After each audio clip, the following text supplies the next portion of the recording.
Possamos neste momento cerrar os nossos olhos físicos, elevar o pensamento a Deus nosso Pai, o autor da vida, Pai de toda a criação, para expressar a nossa gratidão pela oportunidade de estarmos reunidos neste lar de bênçãos, para refletir a respeito das questões do espírito, das questões da alma, para nos alimentarmos destes recursos que aqui são espargidos em nosso benefício. Senhor, Mestre de amor e bondade, nos envolva nessas vibrações amorosas. Permita que os teus mensageiros que trabalham em teu nome possam acercar-se de nós e nos trazer o alimento necessário aos nossos corações. E assim, como nos foi dito nesta leitura, que possamos fazer bom uso dessa liberdade relativa que nos oferece, para que possamos convertê-la em bênçãos para nós e todos aqueles que nos partilham a existência e as oportunidades de melhoria. Fique conosco, Senhor, dilate os nossos canais mentais, para que possamos apreender todos os ensinamentos que hoje serão aqui ministrados. Obrigada, Jesus, que assim seja. Então, na manhã de hoje, temos o nosso irmão, trabalhador da nossa casa, Eduardo Bertolini, que nos falará a respeito do tema família. Que Jesus te envolva, Eduardo. Bom dia a todos. Que Jesus esteja conosco nessa manhã de domingo, né, para falar desse assunto tão importante, tão intrigante, que é a família. Família é o lugar aonde todos querem estar. E quando todos estão, também há sempre aqueles problemas. Que coisa intrigante, né, gente? O que acontece com esse local, com esse grupo, que é, na verdade, um grande laboratório para nós? Laboratório de lutas, mas não de luta externa, de luta interna, né? Onde nós precisamos fazer o nosso processo de aceitação, de entendimento. Então esse é o nosso tema de hoje.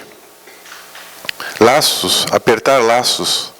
Mas às vezes esses laços parecem nós, de tão difíceis, né? De lidarmos com eles. Mas com certeza, o melhor sempre é viver em família.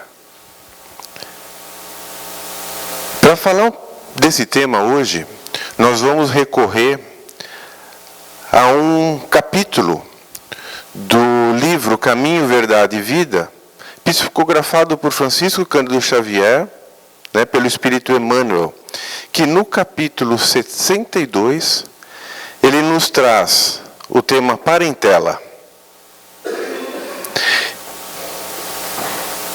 E começa assim: e disse-lhe: sai da tua terra e dentre a tua parentela, e dirige-te à terra que eu te mostrar.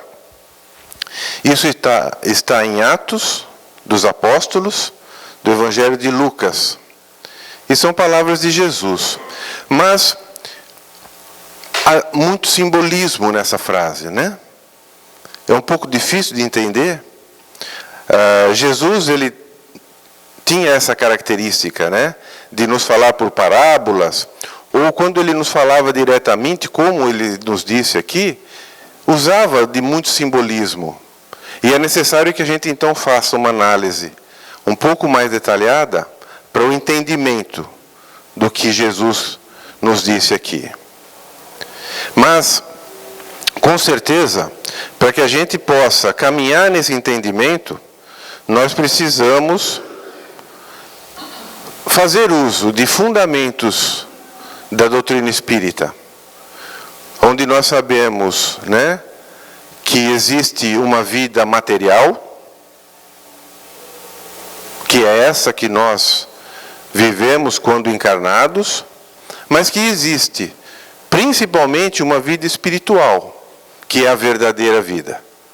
Somos espíritos imortais, jornadeando juntos há milênios. E estamos de tempos em tempos aqui na Terra, justamente para colocar, para nos testar. É como se nós tivéssemos todas as oportunidades na vida espiritual para aprender. Aquele momento da escola, que eu sento na carteira e aprendo. E o ensinamento ali é vasto, é enorme. Mas chega um dia que eu tenho que fazer uma prova, né? Para ver se eu passei de ano, fazendo essa correlação aqui com os métodos pedagógicos, né, usuais. Então eu vou fazer uma prova. E essa prova é quando? É quando eu volto para uma reencarnação. E aí eu vou realmente entender se eu aprendi tudo aquilo ou não. O amor divino, ele nos permite que possamos recomeçar a cada etapa, a cada vida. Mas é sempre necessário que se faça a prova para analisar, né, o aprendizado de cada aprendiz. E nessa lição de Emmanuel, ele vai caminhando, né, por esse entendimento, e ele diz assim: nem sempre os laços de sangue reúnem as almas essencialmente afins. Laços de sangue, então nós já estamos entendendo, né? Nossa vida enquanto encarnados, os laços de sangue, pai, filho, avô, esposo, esposa e toda a parentela que une um grupo, são os laços de sangue. Nem sempre os laços de sangue reúnem alma essencialmente afins. É bem importante, gente, que agora nós comecemos a colocar, né, esses ensinamentos em prática da vida espiritual. Então, nós vivemos, né, nos relacionamos, e só existe uma forma do espírito evoluir: é através do relacionamento. O relacionamento é que faz com que você faça o burilamento, o polimento de todos os seus hábitos, de todos os seus comportamentos. Então nós vivemos, às vezes, encarnações e encarnações junto com um grupo de pessoas, e nós nos machucamos, porque relacionamento machuca. Esse atrito do relacionamento machuca. E muitas vezes nós nos machucamos e a bondade de Deus permite que em algum momento você se una a essas pessoas no que nós chamamos de família terrena para os devidos reajustes. Então, a gente começa aqui já a fazer um entendimento, né, dessa questão de afins, de afinidade. Porque muitas vezes eu tenho dentro do meu lar ou dentro da minha parentela alguém que realmente eu não consigo criar nenhum laço de afinidade. E às vezes é da parentela consanguínea, do meu sangue, do meu filho, minha filha, ou meu pai, minha mãe. Por que isso acontece? Então a gente começa a ter esse entendimento de que problemas do passado estão relacionados a essa falta de afinidade. Nem sempre os laços de sangue reúnem almas essencialmente afins. É sempre assim? Não. Existem, sim, famílias afins. Famílias que se reúnem aqui no nosso campo terrestre, que trazem afinidades. É muito comum isso acontecer. E essa lição de Emmanuel, ele vai nos explicar isso. E ao lermos isso, ao trazermos esse entendimento, nós vamos voltar nesse ponto. E Emmanuel continua. Frequentemente, pelas imposições da consanguinidade, grandes inimigos são obrigados ao abraço dioturno sobre o mesmo teto. Está lá. Frequentemente. Então, inimigos, olha só que palavra forte, né, gente? Inimigos. Aqueles que viveram, né, etapas e etapas reencarnatórias, num processo, né, de antagonismo, defendendo posições. E tudo isso acontece por quê, né? Porque nós estamos num momento evolutivo ainda muito mais ligados à matéria do que ligado ao verdadeiro espírito, à vida espiritual. Nós estamos nesse momento de evolução, é preciso que entendamos isso. E não tragamos, né, dentro de nós nenhum sentimento de culpa por tudo isso que acontece. Entendendo que nós estamos nessa trajetória evolutiva, mas ainda muito ligados à matéria. E tudo que nos liga, tudo que nos faz ligar à matéria, traz em nós sentimentos que não são sentimentos elevados, como o egoísmo. Se eu tenho um ambiente que ainda me leva a preocupações materiais, o egoísmo está ali presente. Eu preciso administrar bens, eu preciso administrar posses, eu preciso administrar poder.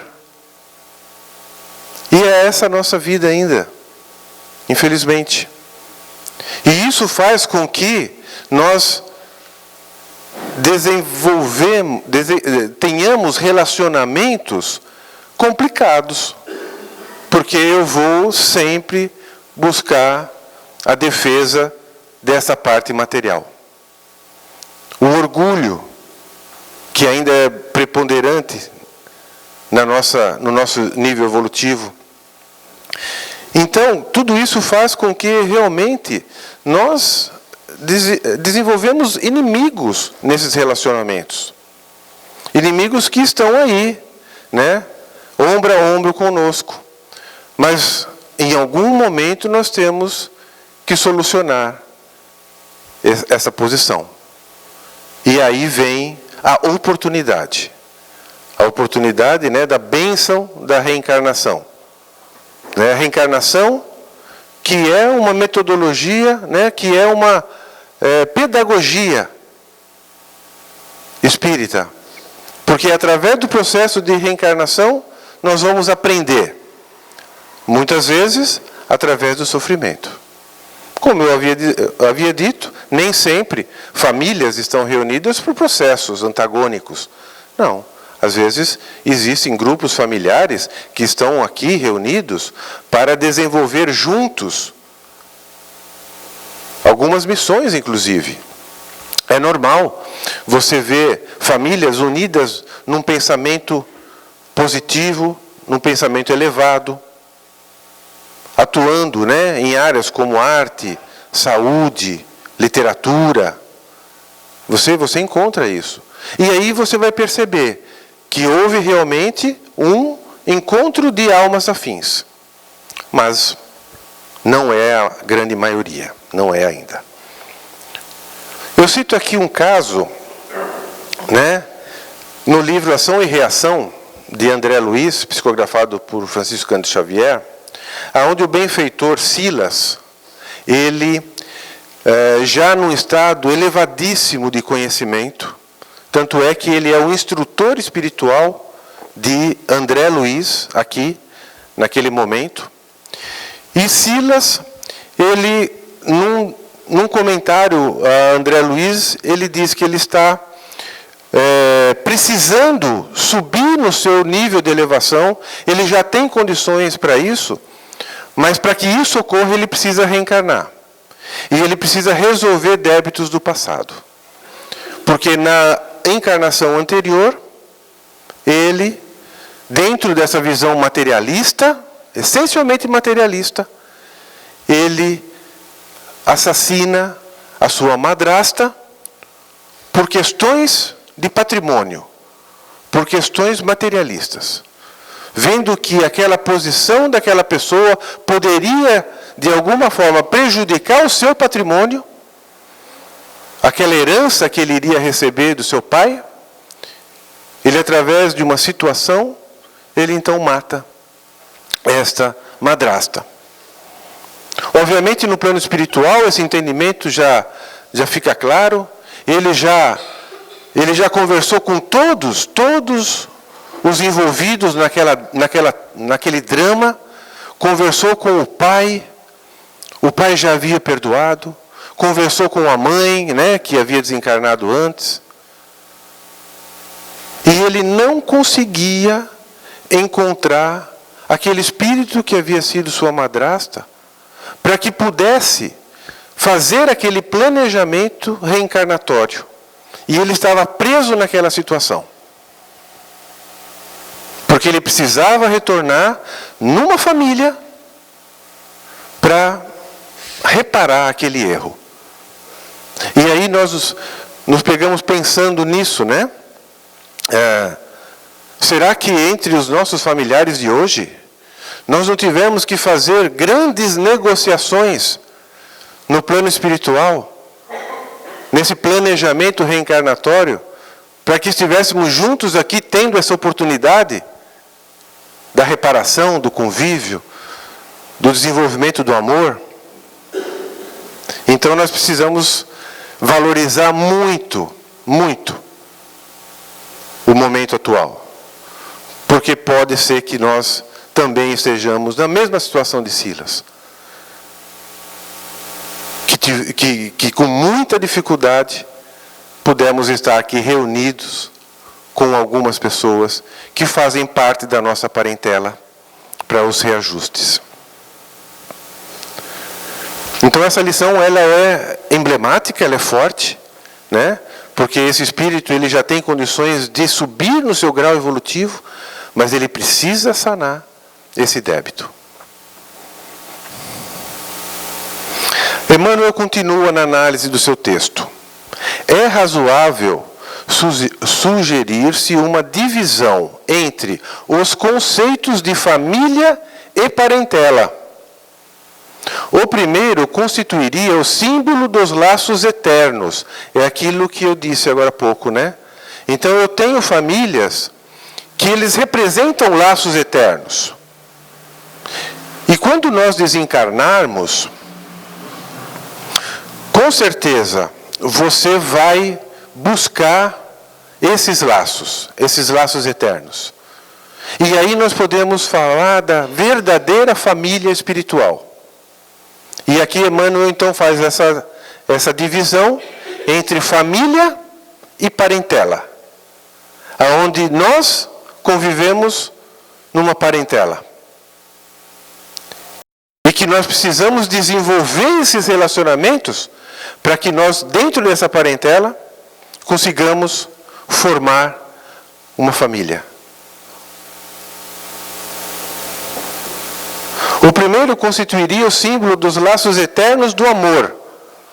O segundo, parentela, significaria o cadinho das lutas, por vezes acerbas, em que devemos diluir as imperfeições dos sentimentos. Imperfeições dos sentimentos.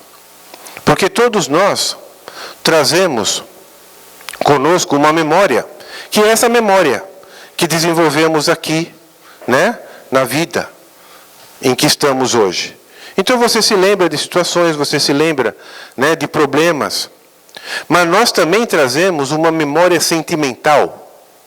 Essa memória sentimental, ela vem com o espírito.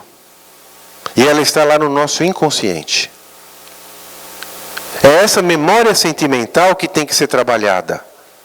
É essa memória sentimental que faz com que você nunca viu uma pessoa, a pessoa entra por aquela porta e você já não gosta dela. Que razão você teria para isso? Quais razões te levariam a isso? Você convive pouquíssimo tempo com alguém e você já não suporta aquela pessoa. O jeito de falar, o jeito de andar, o jeito de se expressar. Isso tudo é devido a essa não afinidade, a essa memória sentimental que nós trazemos conosco, que está ali, né, despertada ao simples aproximação.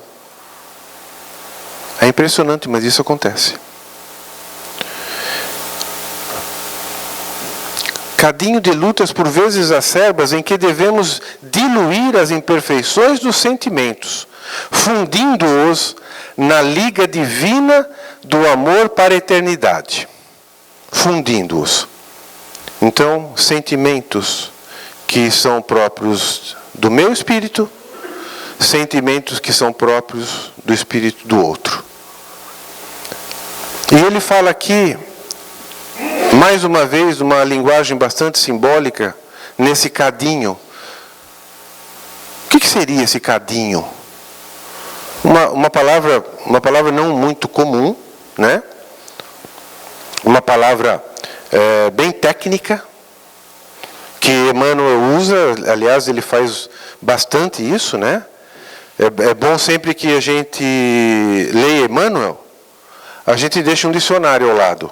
Agora com o computador fica mais fácil, né? Você já clica lá na palavra, joga no Google e já vem ali, né? O entendimento daquela palavra. Mas cadinho, o que é cadinho? Isso aqui é um cadinho. Aquele copinho, aquela peça de cerâmica, aonde eu coloco metal, e eu levo isso ao fogo, para fundir, como disse Emmanuel, as imperfeições e limpar as imperfeições. Olha o simbolismo, né? Que maravilhoso. Então eu coloco ali os metais que eu quero trabalhar e através do fogo nós vamos fundir. E sabe o que sobra, gente? Depois de purificado esse metal? Sabe o que sobra? Uma coisa chamada escória. São termos ligados à engenharia, metalurgia, tá? Tratamento dos metais. O que sobra é uma coisa chamada escória, que é muito comum, uma palavra muito comum usada às vezes, e a gente não faz ideia do sentido. Escória é isso. É o que não serve. É o que não presta para nada.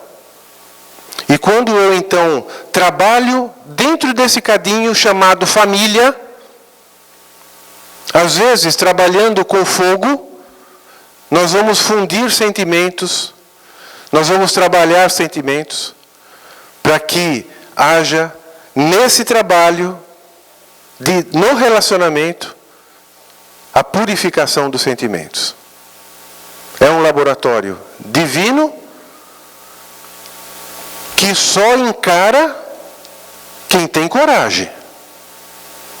Porque é muito fácil, né?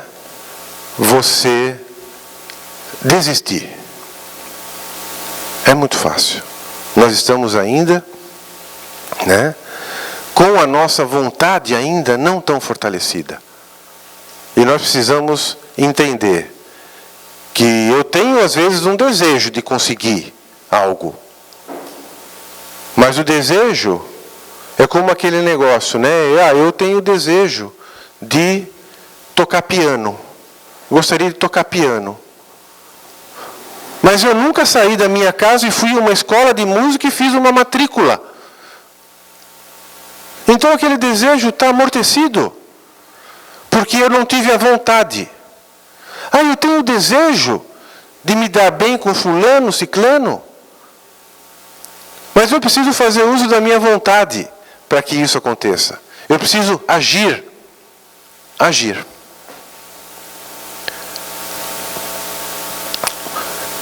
E aí nós precisamos entrar, então, no entendimento do processo evolutivo do espírito. Emmanuel também nos coloca o seguinte: há necessidade de iniciar-se o esforço de renovação em cada indivíduo, dentro do Evangelho, com a tarefa nem sempre amena da autoeducação. Autoeducação. Porque muitas vezes a gente vive uma vida tentando educar o outro. E nós nos tornamos especialistas em identificar defeito nos outros. Exceção feita aos nossos filhos, que durante a infância e juventude nós temos o dever de identificar e corrigir esses defeitos. Mesmo esses, depois de adulto, seguem suas vidas, seu livre-arbítrio. E nós ficamos dedicados em cuidar da vida alheia. Quando nós nos esquecemos que a verdadeira evolução acontece através da autoeducação. Eu tenho que renovar os meus sentimentos. Evangelizando o indivíduo, evangeliza-se a família. Olha só, gente. Indivíduo, família. Regenerada esta, a sociedade estará a caminho de sua purificação. Indivíduo, família, sociedade. Então, eu preciso entender o meu papel, o papel de me regenerar. E aonde eu faço isso? Eu faço num laboratório, chamado família. Reabilitando-se simultaneamente a vida no mundo. Então esse processo, muitas vezes a gente precisa entender, Desenha aí então para mim, como é que isso funciona? Esse processo é assim. Busquemos conhecimento. Busquemos conhecimento. A partir desse conhecimento, vamos fazer o aprimoramento íntimo, individual. Cuidar de mim, dos meus sentimentos, purificar os meus sentimentos, para que eu possa fazer uma transformação social. Aqui no conhecimento, gente, doutrina espírita traz tudo o que nós precisamos saber. Os conceitos da imortalidade do espírito, a lei de reencarnação, isso que nós precisamos fazer, aprender e colocar à prova. Criando essas afinidades. Lei do amor, justiça e caridade, que ela só é possível através de uma outra lei chamada lei de ação e reação. Então nós precisamos buscar esse entendimento. Isso que nós fazemos aqui nas palestras públicas, mas também nós temos outras grandes oportunidades aqui mesmo, na Casa de Jesus, de estudos, porque eu preciso conhecer o mapa para saber que caminho que eu vou.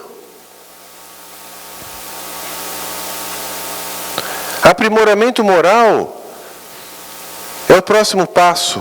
Saber quem eu sou. Eu só consigo fazer isso através de um processo de autoconhecimento. Como Santo Agostinho deixou muito claro para nós numa lição. Conhece-te a ti mesmo. Faça um balanço, faça um inventário dos seus comportamentos. E assim, não pense duas vezes, coloque num papel, escreva tudo aquilo. Pergunte para as pessoas, aonde você tem falhado? Pergunte, escreva, como que eu vou trabalhar aquele comportamento, para melhorar aquele comportamento? Mudando hábitos, através da nossa reforma íntima, e trabalhando os nossos sentimentos. Porque sentimento é o elemento primário, como eu disse. É o que trazemos conosco. Está lá, está no nosso inconsciente. Nós vamos acumulando nessa vida sentimentos bons ou maus. Porque também esse acúmulo de sentimentos também são sentimentos bons. Esses, ótimo, vamos manter e melhorá-los. Mas isso não são tão bons. Porque o sentimento, ele gera o pensamento. Qualquer pensamento que eu tenha, ele é fruto, ele é resultado do meu sentimento. E a partir daí, gente, são as atitudes que nós temos, né? Ou uma palavra, ou uma ação, que provoca o quê? Uma reação. E essa reação vai fazer o quê? Vai alimentar esse sentimento. Então, se a ação for boa, opa, legal, alimentei um sentimento bom, renovei meu sentimento, cresci com isso. E se essa reação não for boa, porque aquela ação minha, aquela palavra não for boa, o que vai acontecer? Um ciclo ruim, um ciclo vicioso, né? Onde eu vou, de novo, fortalecer um sentimento negativo. É preciso que a gente interrompa esse ciclo. Nós precisamos interromper esse ciclo aqui. Raciocínio. Eu preciso raciocinar sobre isso. Eu preciso pensar sobre isso. Escreva. Faça um plano. Assim como a gente faz um plano, olha, vou comprar, vou pagar tal coisa, vou comprar, vou fazer tal viagem. Por que com as coisas materiais nós conseguimos fazer planos maravilhosos? E com as coisas do Espírito nós temos tanta dificuldade. E aí eu faço então uma renovação e tento fazer um ciclo diferente. Um ciclo que possa me ajudar. E transformação social, que é justamente trabalhar tudo isso em prol de relacionamentos, né? Família e verdadeira caridade. Aí no capítulo 15, antes disso, né? Continuando a explicação de Emmanuel sobre o tema, ele diz o seguinte: a caminho de Jesus será útil abandonar a esfera da maledicência. Então aquilo que Jesus colocou lá naquele introdutório desse título, sai da tua terra, sai dentre os teus parentes e venha e siga, né, o meu caminho, é isso. Abandone a esfera das maledicências, das incompreensões, da parentela. E pautar os atos na execução do dever mais sublime, sem esmorecer na exemplificação. Então você quer mudar alguém? Você quer mudar alguém? Seja o exemplo da mudança que você quer. É isso que Emmanuel está nos dizendo. Porquanto assim, o aprendiz fiel estará exortando-a. Mais uma palavra difícil, né? Mas eu fui buscar a explicação disso. Você estará estimulando a tua família, o teu companheiro, aquele outro espírito, sem palavras. Você não precisa usar palavras. É o teu exemplo. É a tua conduta, é o teu comportamento. São os seus hábitos que ensinam a participar dos direitos da família maior, que é a de Jesus Cristo. Então nós vamos no cadinho, na labuta, no trabalho, na luta diária, purificando, separando as escórias dos maus sentimentos, para que juntos, esses espíritos vão formar a verdadeira família. Vão caminhar para a formação da verdadeira família. E a verdadeira caridade, né? No capítulo 10, bem-aventurados os misericordiosos, do Evangelho segundo o Espiritismo. Ela é o único caminho para a gente trabalhar relacionamentos, pessoal. Único. E o que é a verdadeira caridade, né? Colocado aqui no Evangelho. Benevolência para com todos, E quando a gente fala para com todos, é conosco também, tá, gente? A gente saber doar, e não é aquela doação material, tá? Se for preciso, vamos fazer. Vamos fazer. Mas é a doação do sentimento, do amor, do entendimento, doar-se. Às vezes eu fazia um trabalho voluntário, né? Sem esperar nada em troca, sabendo que eu não vou ter nada em troca. Essa é verdadeira. Indulgência. Então eu tenho ao meu redor pessoas que se relacionam comigo, que, assim como nós, igualzinho a nós, cheio de defeitos. Eu tolero todos os meus defeitos, eu trago justificativa para todos eles. E não consigo tolerar o defeito do próximo. E perdão. Né? Perdão. Perdão das ofensas.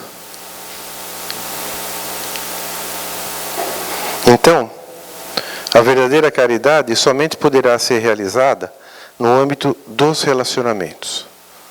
Se você se isolar, se você cortar, você perdeu a grande oportunidade de praticar a caridade, do seu autodesenvolvimento, criar famílias verdadeiras, que são as famílias espirituais.